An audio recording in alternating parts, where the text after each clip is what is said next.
जय मसी सबैजनालाई।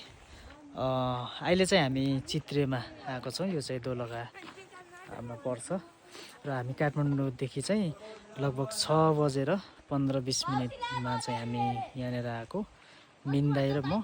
र यहाँ चाहिँ पुरानो पोहोर पनि म आएको थिएँ।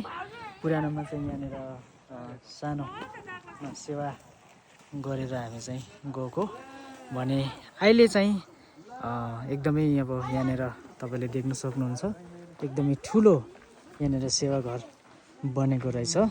यहाँनिर भर्खर हामीले चाहिँ सेवा सकेर पनि आइसक्यो र यहाँनिर चाहिँ अब हामी जान लागेको एकदमै राम्रो तरिकाले बनेको छ। यहाँनिर चाहिँ तपाईँले यहाँबाट देख्न सक्नुहुन्छ र वरिपरि चाहिँ एकदमै सल्लाहघारी छ।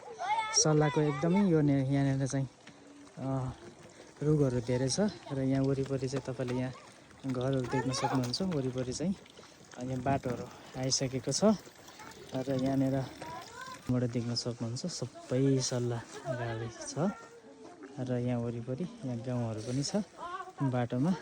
र भर्खर हाम्रो चाहिँ यहाँनिर सेवा सक्यो। हाम्रो यहाँ नानीहरू भाइ बहिनीहरू चाहिँ यहाँ भर्खर निक्लेको छ। यहाँ घाम तापेर सेवा सकेर आएको हाम्रो भाइ रहेछ। नाम के हो भाइ?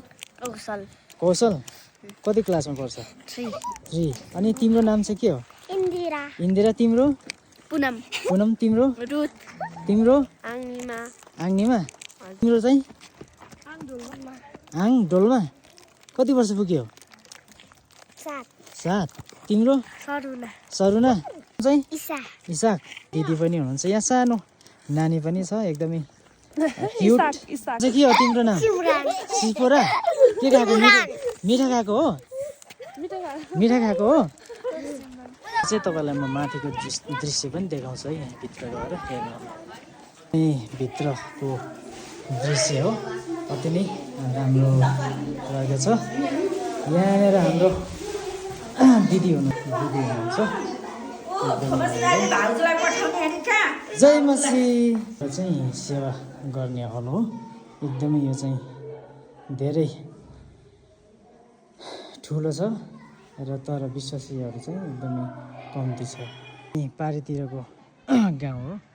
यहाँनिर चाहिँ कति विश्वासीहरू हुनुहुन्छ। यहाँ चाहिँ आलु रोप्नको लागि एकदमै तयारी गर्नुहुँदैछ। अनि चिसो छ एकदमै। पछाडि चाहिँ हिउँ पर्छ।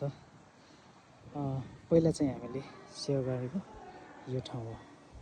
हाम्रो दिदी हुनुहुन्छ यहाँ, दिदीहरू। उहाँ चाहिँ सेवा गर्ने दिदी हो। तपाईँको नाम चाहिँ? मेरो